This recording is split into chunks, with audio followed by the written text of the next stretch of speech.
Hey there, future entrepreneurs! Welcome back to Brilliance channel. Today we're diving into the nitty-gritty of registering a business in the Philippines. Whether you're starting a small business or dreaming big, this guide will walk you through the process. So what are we waiting for? Let's get started! First thing first, why is business registration important in the Philippines? Well, it's not just a legal requirement, but it also establishes your business as legitimate and provides you with certain benefits. Let's jump into the steps. Step 1. Choose your business structure.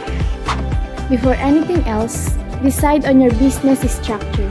Are you going for a sole proprietorship, corporation, cooperative, or partnership? Each has its pros and cons. Choose what aligns best with your goals.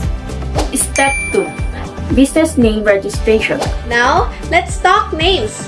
You'll need to register your business name with the Department of Trade and Industry or DTI for sole proprietorships or partnerships. Corporation, on the other hand, register with the Securities and Exchange Commission or SEC.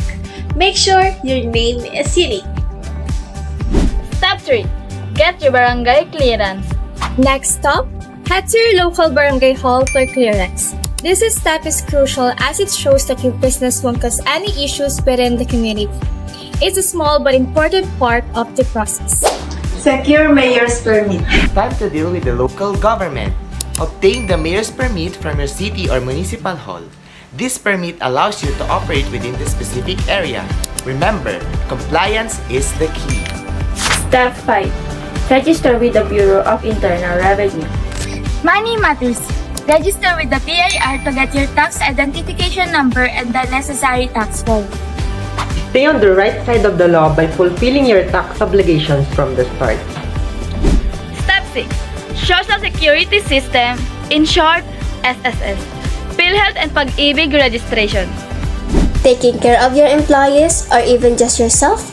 Register with the Social Security System, PhilHealth and Pag-ibig to ensure proper benefits and to coverage for everyone involved. And there you have it, a simplified guide to registering your business in the Philippines. Remember, each step is vital, so take your time and ensure everything is in order. If you found this video helpful, don't forget to like, share, and subscribe and click the notification bell for more updates and for more upcoming videos. Happy business building and see you on the next one!